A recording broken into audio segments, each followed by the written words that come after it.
주시는 하나님의 말씀은 로마서 8장 15절에서부터 17절까지 말씀입니다. 너희는 다시 무서워하는 종의 영을 받지 아니하고 양자의 영을 받았으므로 우리가 아빠 아버지라고 부르짖느니라. 성령이 친히 우리의 영과 더불어 우리가 하나님의 자녀인 것을 증언하시나니 자녀이면 또한 상속자 곧 하나님의 상속자요 그리스도와 함께한 상속자니 우리가 그와 함께 영광을 받기 위하여 고난도 함께 받아야 할 것이니라. 아멘.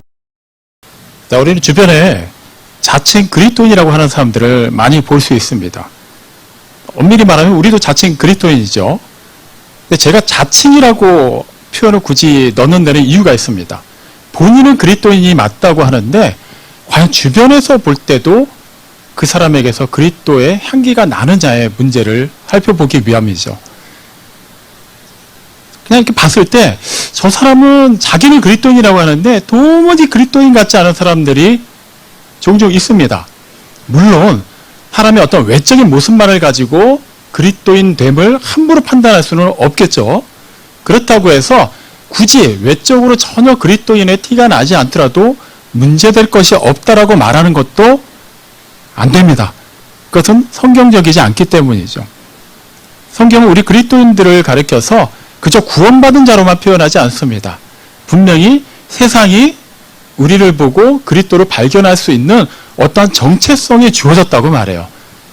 계속해서 살펴보고 있죠. 예를 들면 예수님께서 산상설교에서 말씀하셨던 것처럼 그리스도인은 세상의 소금과 빛입니다. 굳이 왜 소금, 빛이라고 말씀하셨을까요?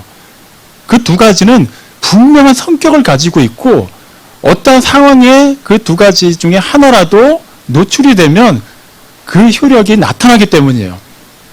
소금이 만약에 맛에 이르면 그게 과연 소금이 될 수 있을까요? 소금이 될 수 없죠. 그래서 예수님도 만약에 맛에 이른 소금이라면 아무 쓸모가 없어서 그냥 길에 버려지고 사람들에게 밟힐뿐이라고 말씀하십니다. 아무리 입자가 소금과 똑같아도 소금통이라고 쓰여져 있는 곳에 있더라도 그건 소금이 될 수가 없는 거예요. 빛도 마찬가지입니다. 뭔가 환한 것 같은데 결과적으로 어둠 속에서 전혀 그 빛을 발하지 못한다면 그거는 빛의 역할을 하지 못하는 거예요.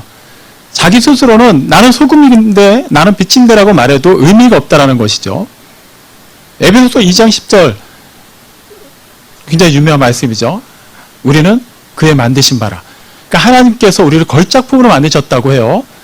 보통 우리가 걸작품을 만든다라고 표현하면 분명히 이유가 있습니다.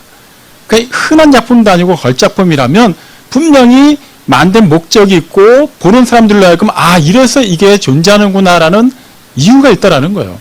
그 이유가 무엇일까요? 네, 에베소서 2장 10절 후반부에 잘 나와 있죠. 우리가 그리스도 예수 안에서 세상에서 선한 일을 하고 살도록 하기 위해서 하나님께서 걸작품으로 만드셨다라는 거예요. 그냥 구원받았으니까 이제부터는 알아서 살아라고 우리에게 말씀하신 게 아니라 구원하시고 또한 우리를 걸작품으로 만드심으로써 세상 사람들이 우리를 보고 하나님의 선하신 역사를 발견하게 하신다라는 것이죠. 베드로전서 2장 9절도 그동안 숱하게 살펴봤습니다. 모든 그리스도인은 택하신 족속이고 왕같은 제사장이고 거룩한 나라고 하나님의 소유가 되었습니다. 그 자체만으로도 너무 영광스럽지만 그것만을 위해서 하나님이 그런 호칭만을 주기 위해서 우리를 구원하신 게 아니죠. 그 다음에 뭐라고 말하고 있습니까? 우리를 어두운 가운데서 불러내어서 하나님의 그 기이한 빛 가운데로 들어가게 하신 것, 그것을 우리가 세상에서 선포하게 하려 하심이라는 거예요. 그러니까 나는 왕같은 제사장이다, 좋다 이거예요. 그러면 왕으로서, 제사장으로서 성경에 기록되어 있는 그들에게 주어진 그 책임을 다할 때 비로소 우리는 하나님께서 우리에게 주신 그 특권에 맞는 의무를 다할 수 있다는 것이죠. 아무리 이렇게 얘기를 해도 이렇게 또 반론을 제기하는 사람들이 있어요. 어차피 내가 구원받은 것 자체가 전혀 의롭지도 않고 어떠한 공로도 없는데, 그러니까 완전히 나는 죄로 오염되고 죽은 상태에서 이미 하나님이 나를 사랑하시고 택하시고 구원하셨는데 구원받은 마당에 내가 기존과 크게 다를 바 없이 산다고 해서 그게 무슨 상관이 있겠냐라는 거예요. 어차피 하나님이 나를 구원하셨는데 이제 와서 나를 다시 지옥에 보내실 리도 없고, 그렇게 된다고 하면 처음부터 하나님의 선택 자체가 틀린 것이기 때문에 우리는 이미 구원받았음을 믿고 그냥 살면 된다라는 거예요. 그리고 때가 돼서 나를 불러주시면 그냥 하나님 나라 가서 그렇게 영원히 행복하게 살기만 하면 된다라는 거예요. 자꾸 이 세상에서 뭘 하려고 하는 것, 그것이 마치 율법주의인 것처럼 얘기를 하는 것이죠. 어떻습니까? 여러분들도 이런 주장에 동의를 하시나요? 전혀 저는 동의할 수 없습니다. 일단 성경이 지지하는 말이 아니기 때문에요. 물론 우리는 죄인이었을 때 전적인 하나님의 그 구속의 은혜로 구원받았습니다. 그건 맞아요. 하지만 하나님께서는 우리를 구원하시기 위해서만 하나님의 독생자를 세상에 보내신 게 아니죠. 요한복음 1장 12절에 뭐라고 나와 있나요? 영접하는 자, 곧 그 이름을 믿는 자들에게는 하나님의 자녀가 되는 권세를 주셨다고 말합니다. 누구를 영접하고 누구의 이름을 믿는다는 것이죠? 하나님의 독생자 예수 그리스도를 믿는다는 거예요. 그 사람에게는 어떤 권세가 주어진다고요? 천국 가는 권세? 아니에요. 그러니까 천국을 못 간다는 얘기가 아니라 그거는 그냥 기본인 거고, 이 세상에서 하나님의 자녀로서의 그런 특권을 주셨다라는 거예요. 하나님 나라에 가서야 비로소 하나님 자녀가 되는 것이 아니라 우리는 된 것입니다. 하나님의 자녀로 거듭난 거예요. 새로 태어났습니다. 중생이라고도 표현하죠. 자, 이제부터는 우리는 자라가야 되는 거예요. 이 부분을 자꾸 생략하고 태어났으니까 그냥 이걸로 그냥 그 존재 자체가 소중한 거니까 된 거 아닙니까? 존재는 소중하죠. 하지만 그 존재는 그 존재에게 생명을 부여하신 분의 의도대로 살 때 비로소 그 가치가 증명이 되는 거예요. 태어났으니까 그냥 이걸로 그냥 죽든 말든 그냥 태어난 것만으로도 나는 끝, 이렇게 말할 수 있는 사람은 아무도 없어요. 마찬가지입니다. 구원받았으니까 이 이상 뭘 더 바라지? 구원받고 더 받는 것도 있는 것도 아니고, 어차피 하나님께서 영원히 주시는 거는 하나님 나라에 가야만 받는 거니까 이 세상에서는 어차피 세상 변하지도 않는데 내 몸도 그대로이고, 오히려 나이가 들어가면서 몸은 더 낡아져 가는데 그냥 조금이라도 덜 고생하고 조금이라도 배를 덜 굶고 그냥 그렇게 좀 최대한 편하게 살다가 가는 게 가장 만족스러운 삶이라고 생각하긴 하는 겁니다. 뭐 그렇게 생각할 수 있어요. 하지만 하나님께서는 비단 우리에게 그런 삶만을 살라고 이 세상에 남겨두시지 않았다라는 거예요.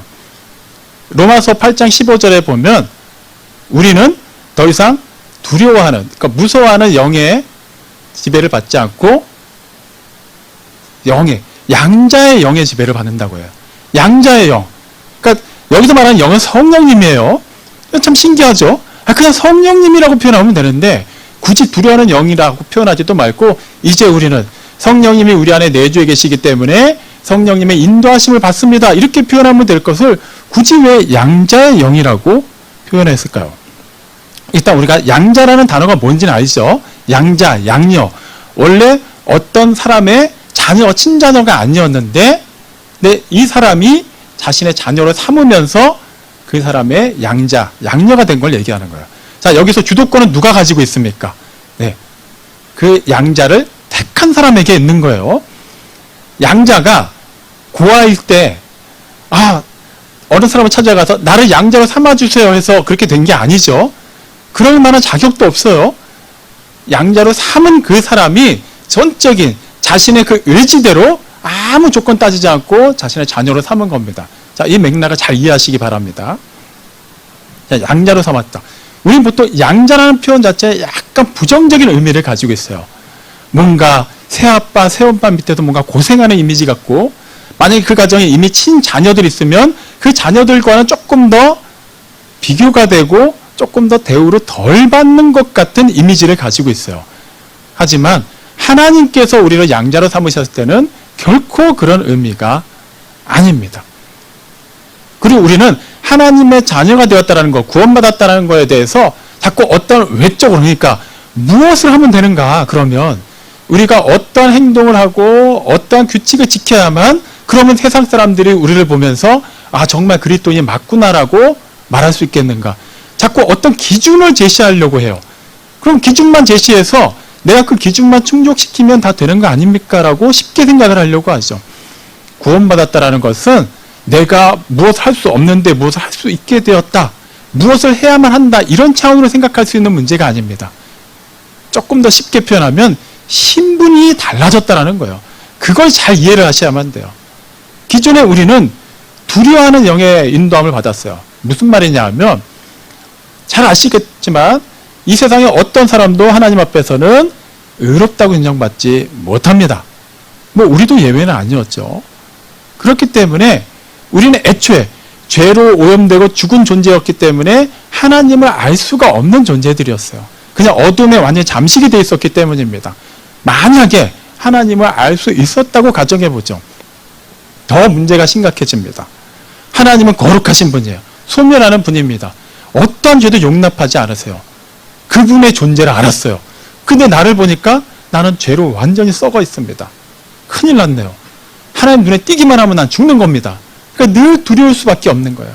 늘 하나님을 피해 다닐 수밖에 없는 겁니다. 근데 이제는 양자의 영을 받았어요. 양자라는 표현이 너무나도 은혜로운 표현이라는 것을 잘 아셔야만 해요. 굳이 양자라고 표현한 거. 아니, 우리는 하나님의 자녀인데 그냥 어차피 하나님이 예전부터 예정해 놓으신 거라면 그냥 친자식이라고 표현하시면 뭔가 듣기도 더 좋을 것 같지 않습니까? 하지만 어떻게 표현하든지 간에 성경적인 의미 그대로 표현하면 우리는 양자입니다. 양녀인 셈이죠. 그것은 과거와 현재가 분명히 구분된다는 뜻이에요. 기존에는 우리는 하나님의 자녀가 아니었어요. 하나님은 우리에게 두려운 존재였습니다. 전혀 친근감 있는 존재가 아니었어요. 근데 이제 양자가 되었어요. 하나님의 자녀가 되었습니다. 우리의 옛사람은 하나님을 두려워할 수밖에 없었지만 이제 우리는 하나님을 두려워하지 않고 우리를 친근하게 대할 수 있게 되었다라는 거예요. 그냥 친자식일 때는 이거를 쉽게 이해를 하지 못합니다. 이제 양자가 되었으니 하나님의 자녀가 되었으니 이제는 그 신분에 맞는 삶을 우리는 생각해야만 하겠죠.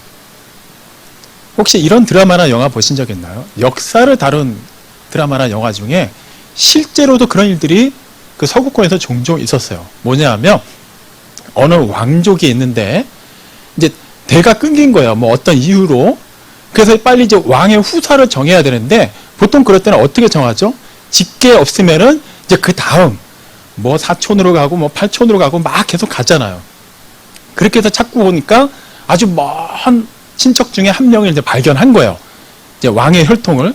근데 실제 그 왕의 혈통으로 인정받는 사람은 그냥 어디 시골에서 그러니까 일반 사람들과 별반 다를 거 없이 살고 있습니다. 자기 아버지 때 혹은 할아버지 때는 이렇게 왕이 서열에 들긴 했었는데 순서에서 너무 밀려난 거예요.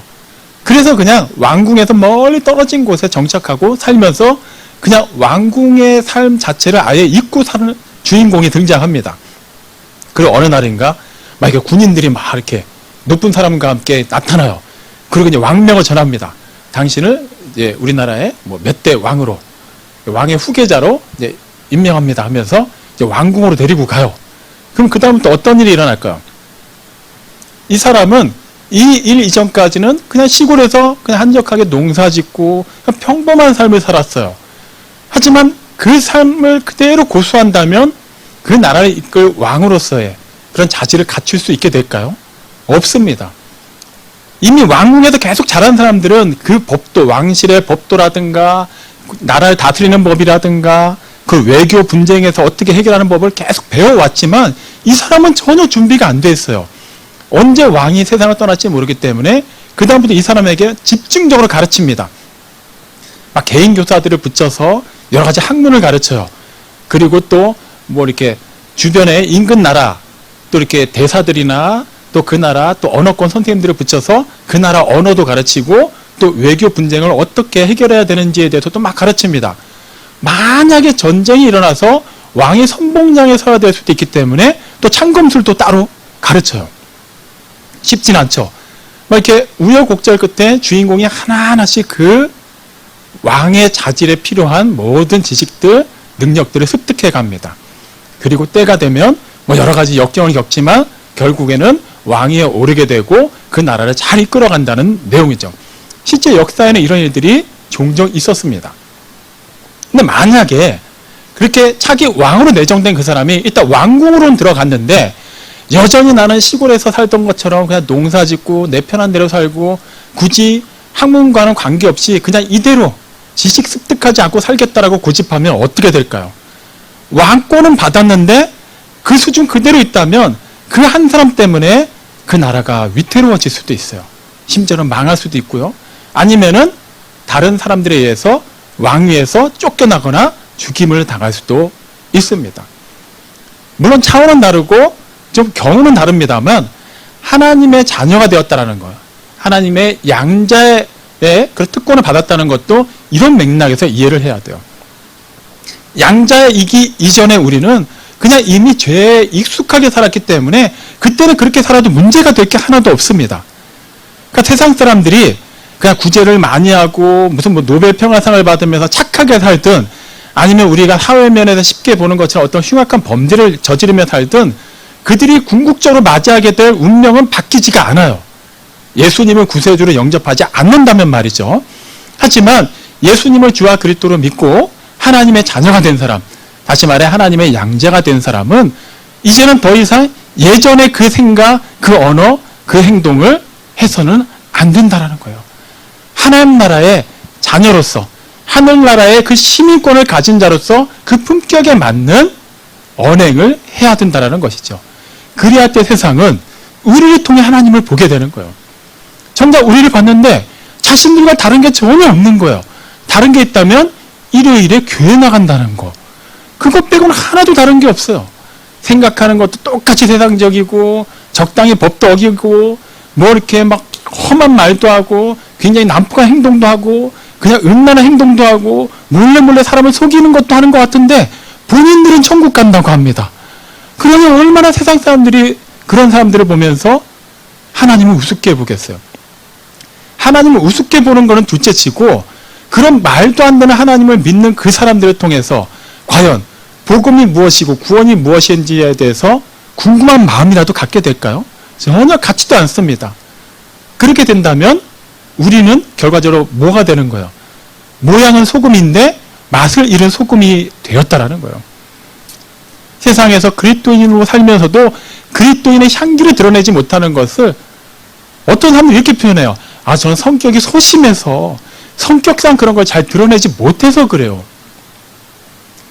꼭 예수 천당이라는 띠를 두르고 나가서 전도지를 나눠줘야만 그리스도인이라는 것을 밝힐 수 있을까요? 그걸 얘기하는 게 아니에요. 사람들이 분명히 우리를 봤을 때 저 사람은 뭔가 다르구나라는 무언가를 보여줄 수 있으면 되는 거예요. 꼭 거창한 것이야만 하는 건 아닙니다. 물론 어느 정도 위치에 있는 사람이라면 또 그 위치에 맞는 조금 더 격식 있고 수준 높은 그런 행동을 해야만 하겠지만 우리가 다 그럴 수는 없는 거예요. 그냥 우리 입장에서 우리 주변에 아직 예수님을 모르는 사람들로 하여금 우리를 통해 볼 때 아, 그래도 저 예수쟁이, 저 교회 다닌다는 사람 그래도 확실히 다르긴 뭐가 다르구나 라는 걸 통해서 어떻게든 하나님이 분명히 계시는 것 같다라는 그런 궁금증 정도는 던져질 수 있어야 된다는 거예요. 우리는 아직 하나님 모르는 영혼들을 구원하는 자들이 아니에요. 그 역할은 하나님이 하시는 거예요. 우리는 선포하고 전하는 자들입니다. 그러니까 전해야 되는데 우리가 메신저인데 메시지를 받아놓고 전하지 않는 거예요. 왕이 이제 왕명을 내렸습니다. 그리고 우리는 그 왕이 가라운 곳에 가서 어명이요 하고 얘기를 해야 되는데 가긴 갔는데 아무 말도 하지 않아요. 그냥 왕이 보냈습니다. 나는 왕궁에서 온 사람이에요. 나는 여러분과 수준이 다릅니다. 여기까지 오케이. 그리고 아무 말도 하지 않고 그들과 똑같이 생활합니다. 그럼 뭐가 될까요? 아니 뭐 왕궁에서 온 거 맞아? 왕이 분명 뭔가 메시지를 줬을 텐데 왜 아무 말도 안 해? 만약에 저 사람이 왕이 보낸 사람이 맞다면 결과적으로 사람들은 누구를 우습게 볼까요? 왕을 우습게 보는 거예요. 왜 저런 사람 보냈지? 왜 전하긴 한 거야? 이렇게 되는 거예요. 우리가 세상에 하나님의 그런 말씀을, 복음을, 은혜를, 사랑을 전하는 메신저로 보냄받았다는 것도 이런 차원에서 우리는 사명감을 가지고 생각해야만 해요. 제가 초등학교 다니던 시절에는 저희 학교 인근에 보육원이 하나 있었어요. 그러다 보니까 거기 출신 아이들은 다 저희 학교에서 함께 수업을 했습니다. 그래서 보통 한 반에 한두 명 정도씩은 고아들이 있었어요. 근데 그 아이들은 대체로 언어가 굉장히 험했습니다. 성격도 난폭했어요. 애들 괴롭히고 때리고 물건 빼앗고 이런 거는 그냥 늘 있는 일들이었어요. 그러면 어떤 일이 되풀이되냐 하면 그렇게 괴롭힘을 당하거나 뭔가 빼앗긴 아이가 집에 가서 이릅니다. 그럼 그 다음날 대개는 이제 어머니들이 학교에 오세요. 그래서 그 해당 고아를 불러내서 막 혼을 냅니다. 아니면 선생님한테 얘기를 해서 또 선생님 통해서 혼이 나도록 해요. 그때는 체벌이 그냥 일상이었죠. 그럼 선생님은 막 앞으로 나오라고 해서 막 그냥 고아들을 때리는 거예요. 그럼 그렇게 하루 이틀 정도는 그 아이들이 잠잠합니다. 그리고 그 다음 또 3일째 이쯤 되면 다시 원래대로 돌아가요. 그 일렀던 애를 더 괴롭힙니다. 그래서 그게 계속 반복이 되는 거예요. 그럼 또 선생님을 혼내고 또 그 아이들 어머니 와서 또 혼내고 그때만 그 아이들 잠깐 뭐 그냥 고개 숙이고 있다가 또 며칠 지나면 또 같은 일이 반복되는 거예요. 저는 초등학교 때 체구가 굉장히 작았어요. 그리고 또래 친구들에 비하면 용돈을 좀 많이 받았습니다. 그럼 저 같은 아이는 그런 고아이들에게는 정말 환상적인 먹잇감이었죠. 아니 돈도 많아. 그리고 애가 뭐 체구도 적으니까 어차피 덤비지도 못할 거 알잖아요. 그러니까 저도 몇 번 당했어요. 근데 저는 그냥 참았습니다. 왜 그러냐 하면 어차피 일러봐야 다른 애들이 더 심하게 당하는 걸 보니까 그냥 어차피 용돈 받은 거를 조금만 가져오는 걸로 하고 가급적이면 그 아이들하고 부딪히지 않는 선으로 노선을 정했는데 계속 당하다 보니까 저도 너무 힘들어서 어머니에게 얘기를 했습니다. 내심 기대했죠. 어머니가 와서 저 아이들 크게 혼내줄 것이다. 그 다음날 어머니가 학교에 출동하셨습니다. 저희 어머니 좀 다르셨어요. 선생님한테 찾아가지도 않으시고 교실인데까지 오지도 않으셨어요. 끝났다. 우리 어머니가 얼마나 무서운데. 그러고 이제 아이들한테 얘기를 했고 얘네들도 저희 어머니가 있다는 거 아니까 일단은 조금 겁을 먹고 또 다 나오더라고요. 놀라운 일이 일어났어요. 저희 어머니가 화를 내실 줄 알았는데 화를 내시지 않고 애들 머리 쓰다듬어 주시고 다 한 명씩 안아주시고 뭐라고 얘기를 하시더라고요. 저는 좀 멀리 떨어져 있었거든요. 지켜보고 있었어요. 어떻게 혼내시나. 안 혼내시는 거예요. 그리고 인근 분식점으로 가시는 거예요. 그 저를 막 부르십니다. 오라고. 근데 저는 가고 싶지가 않았어요. 걔네들이랑 같이 있는 게 싫어서 저는 일부러 멀리 떨어져 있었고 분식집에도 들어가지도 않았어요. 근데 어머니가 이것저것 막 시키시더라고요. 저는 계속 밖에서 보고만 있는 겁니다. 그런데 음식이 나오지도 않았는데 애들이 한 명씩 고개 숙이고 막 눈물을 흘리기 시작하는 거예요. 저는 그 고아 아이들이 우는 걸 본 적이 없었거든요. 늘 굉장히 막 화가 난 얼굴이었고 굉장히 무서운 이미지였는데 걔네들이 막 한 명, 두 명씩 울기 시작하는 거예요. 궁금하더라고요. 무슨 일이 일어나고 있는 거지? 어머니가 혹시 복화술로 혼내고 계시나? 그런 것 같지는 않았어요. 표정이. 저는 끝까지 안 들어갔습니다. 일단. 그리고 그날도 그냥 끝나고 뭐 이렇게 애들이랑 이렇게 헤어지시면서 또 한번 안아주시고 저는 어머니랑 집에 왔어요. 묻지도 않았어요. 어머니한테. 뭐 하셨는지 묻지도 않고 어머니도 아무 말씀도 안 하시더라고요. 그래서 그 다음날부터 저한테 용돈을 더 주시면서 그냥 다 저금하지 말고 어제 그 친구들 조금씩 더 필요하면 더 사줘. 굳이 너한테 사달라는 얘기 하지 않더라도 네가 딱 봐서 필요하면은 좀 먹을 것 좀 사주고 그래 그러는 거예요. 저는 끝까지 이해를 못했어요. 아니 왜 내가 걔네들을 위해서 내 용돈을 써야 되는 거지? 어머니는 굳이 돈을 왜 주시는 거지? 그러고 그냥 그렇게 지냈습니다. 사실 사주지 않았어요. 그냥 애들이 저를 안 건드리더라고요. 그 다음부터는. 저도 굳이 걔네들하고 친하지 않았기 때문에 그대로 하루 이틀 지나가는데 어느 시점에선가 그 아이 중에 한 명이 저한테 한번 얘기를 하는 거예요. 쉬는 시간에. 야, 앞으로 그냥 사이좋게 지내자 그러는 거예요. 얘네들은 여전히 다른 아이들한테는 그렇게 편하게 대하지 않았어요. 저한테만 그렇게 친근하게 다가오는 겁니다.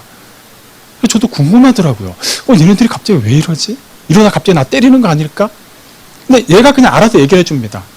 그날 너희 엄마한테 얘기 들었어? 그런 거예요. 무슨 얘기? 알고 보니까 저희 어머니가 그 고아인 친구들에게 그렇게 얘기하셨대요. 그냥 나를 엄마라고 생각해. 그 편하게 행동해도 돼. 그러면 봉기는 너희 형제잖아. 그냥 편하게 대해. 그 얘기만 하셨대요. 그리고 먹고 싶은 거 다 시키라고 하셨대요. 뭐 특별한 얘기 안 하셨다고 합니다. 아니 엄마라고 불러.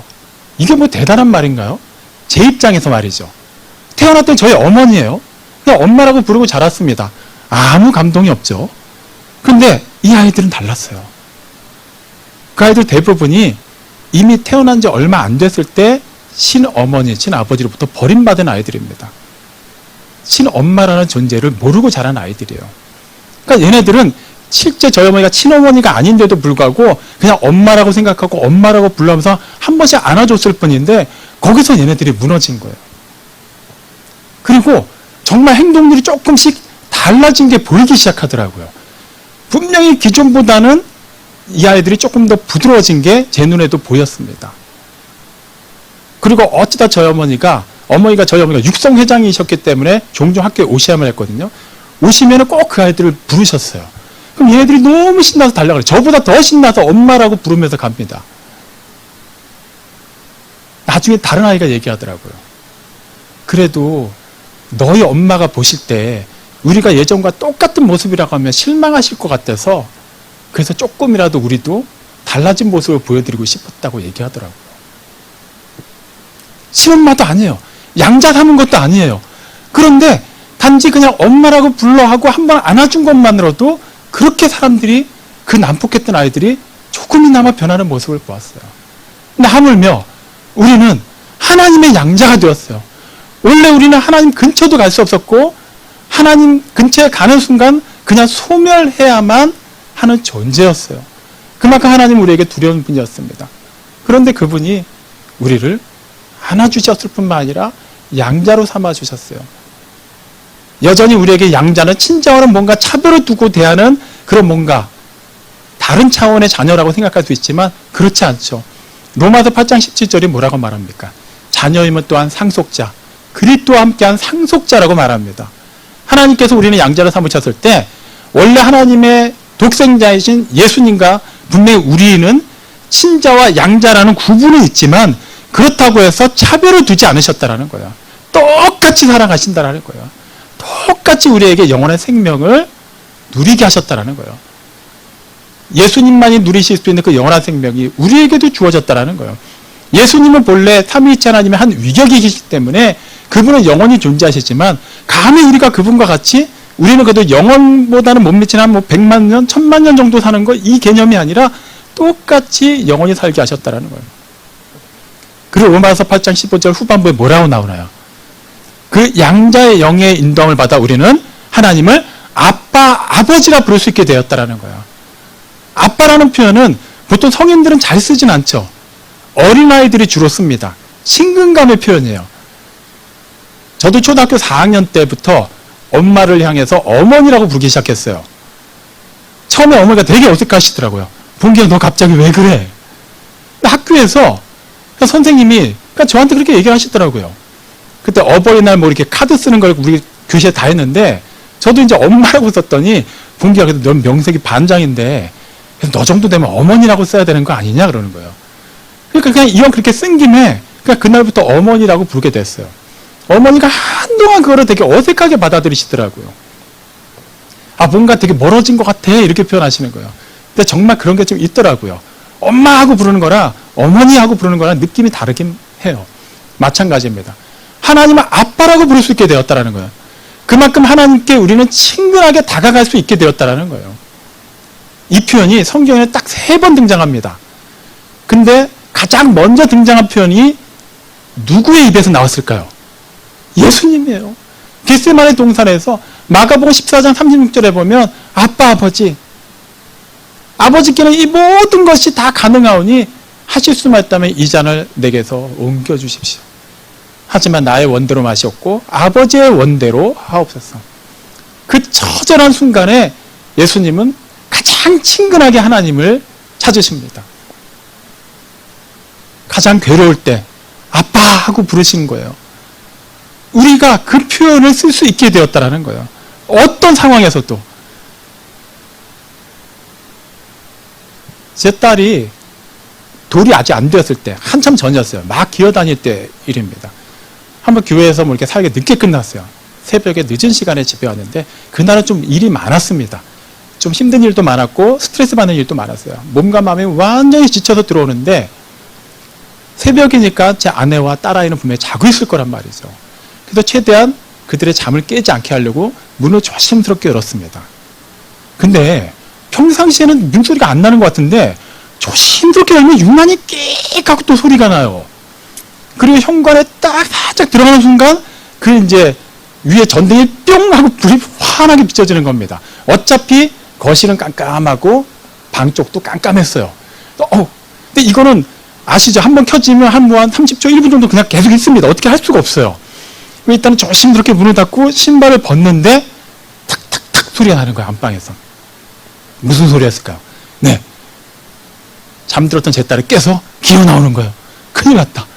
얘 깨면 또 한동 안 자는데. 근데 막 저를 향해 기어오는데 일단 잠결에 불빛은 비치고 하니까 눈이 부시니까 저를 향해 쳐다보는데 눈도 제대로 못 뜨고 이렇게 보는 거예요. 엎드린 상태에서. 그리고 딱 한마디 했습니다. 그 당시 걔가 할 줄 아는 단어가 2개였어요. 엄마, 아빠. 그 중에 뭘 썼겠습니까? 네, 아빠. 자기가 아는 단어의 50%를 그때 써먹었습니다. 아빠? 그러는 거예요. 눈도 못 뜨고. 근데 그 말에 제가 위로를 받는 거예요. 그거면 된 거예요. 저는 진짜 힘들었거든요, 그때. 여러 가지로. 근데 만약에 그때 제 딸아이가 아빠 오늘 많이 힘드셨죠? 얼마나 고생하셨어요? 힘내세요. 이따 씻고 푹 주무세요.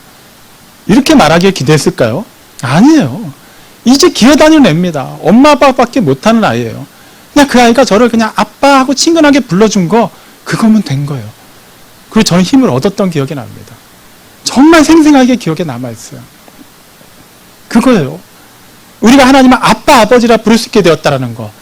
우리가 참고하는 개혁개정에는 부르짖는다라고 기록되어 있죠. 뭐가 돼도 똑같은 겁니다. 그냥 아빠하고 부르든 뭔가 위급한 상황에 굉장히 무서운 상황에 아빠하고 부르짖든 똑같은 거예요. 그냥 아빠됨을 인정하는 거예요. 아빠는 나를 도우실 수 있는 분이고 나의 모든 필요를 충족시켜 줄 수 있는 분이고 내가 모르는 걸 알려주실 수 있는 분이고 내가 가야 할 길을 제시해 줄 수 있는 분이라는 걸 알기 때문에 그 상황에서 아저씨, 아줌마를 찾지 않고 아빠, 엄마를 찾게 된다라는 거예요. 하나님께서 우리에게 그런 특권을 주셨다라는 거예요. 어떤 상황에서도 그냥 아빠하고 찾으라는 거예요. 우리가 보통 기도할 때 기도가 이제 하나님을 찾는 거잖아요. 하나님과 대화하는 거 아닙니까? 우리 보통 기도 내용을 살펴보면 어떤 내용들이 많나요? 기쁨이 가득해서, 막 슬픔이 있어서, 아니면 어떤 재밌는 일이 있어서, 감사한 일이 있어서 기도하나요? 그런 일들도 있지만 그런 경우는 생각보다 많지가 않을 거예요. 뭔가 아쉬울 때 많이 찾습니다. 아빠, 아버지 도와주십시오. 좋아요. 이때도 찾아야 돼요. 몸이 아픈데 하나님을 찾아야 되지 않겠어요? 아버지를. 지금 가난하고 억울하고 뭔가 괴로운 일이 있는데 아버지를 찾는 건 당연한 거 아닙니까? 그런데 아빠, 아버지라 부를 수 있는 친근한 관계가 되었다는 것은 비단 그렇게 아쉬울 때, 어려울 때만 찾는 관계를 말하는 게 아니죠. 어린아이들, 정말 엄마, 아빠를 친근하게 여기는 아이들일수록 공통점이 있어요. 사사건건 시시콜콜한 거 다 얘기합니다. 뭐 학교 갔다 왔어요. 유치원 갔다 왔어요. 오늘 어땠어? 장성한 자녀들은 보통 그냥 네, 좋았어요. 보통 이렇게 끝날 확률이 높아요. 근데 어린아이들 어때요? 뭐 어땠고요? 누가 어떻게 했고요? 선생님이 어떻게 했고요? 오는 길에 어떤 일이 있었고요? 점심 때 뭐가 나왔고요? 별걸 다 얘기합니다. 엄마 아빠한테 말이죠. 그거예요. 우리가 하나님을 아빠 아버지라 부를 수 있게 되었다라는 것. 그냥 꼭 이 아이가 밖에 나가서 그냥 학교 보내놨더니 학교 가서 공부 열심히 하고 오지 않고 어디 가서 몰래 알바를 뛰고 뭐 돈을 벌어왔어요. 우리 집 가게 형편이 안 좋은 것 같아서 엄마 아빠 몰래 돈을 벌어왔어요. 자, 과연 그런 자녀를 보면서 칭찬할 만한 부모가 있을까요? 없어요. 오히려 혼냅니다. 왜요? 아직 그 나이에는 그걸 할 때가 아니에요. 부모가 굳이 학교를 보낼 때는 이유가 다 있는데 자녀는 부모를 생각한다고 치고 뭔가 거창한 걸 해오면 칭찬을 받는 줄 알아요. 아니요. 그런 걸로 칭찬받는 거 아닙니다. 그냥 그 나이에 맞게 그냥 아빠를 찾기만 하면 되는 거예요. 동행의 묘미가 뭔가요? 방향이 같잖아요. 같이 가는 거예요. 그냥 모르는 사람과 같이 갈 때는 그냥 각자 갈 길만 갑니다. 하지만 사랑하는 사람이고 내 가족이라면 어떻게 되죠? 가는 동안에 우리 계속 얘기해요. 막 이런저런 얘기 다 하면서 갑니다. 하나님이 그걸 원하시는 거예요. 어차피 방향은 분명히 하나님이 정하셨고 그 방향을 향해서 나아가는 길은 틀림이 없습니다. 그렇기 때문에 그건 고민할 필요가 없어요. 그냥 우리 아빠, 아버지를 따라서 그분의 말씀 들으면서 또 그분께 우리의 감정도 표현하면서 그렇게 그 길을 그분과 함께 가는 거예요. 갓난아기 때는 그분의 품에 안겨서 갔어요. 걷기 시작하면서 그분의 손을 잡고 갔습니다. 어느 정도 커서는 굳이 손을 안 잡더라도 같이 어깨를 마주하고 걸어갈 수 있는 거예요. 우리가 어차피 이렇게 저렇게 막 가는 것 같아도 아빠, 아버지가 인도하시는 확실한 진리와 생명의 길을 가고 있기 때문에 우리의 그 발자취를 보면서 우리의 그런 몸짓과 우리의 행동과 우리의 언어를 통해서 사람들은 하나님을 보게 되는 거예요. 저 사람이 가는 그 길, 저 예수쟁이, 저 그리스도인이라 말하는 사람이 살아내는 그 삶, 그가 말하는 말, 그가 추구하는 사고를 보면서 확실히 하나님을 아버지라 부르는 저 사람은 무언가 다르구나라는 것을 보여줄 수 있다라는 거예요. 그건 우리가 의식적으로 하는 것이 아닙니다.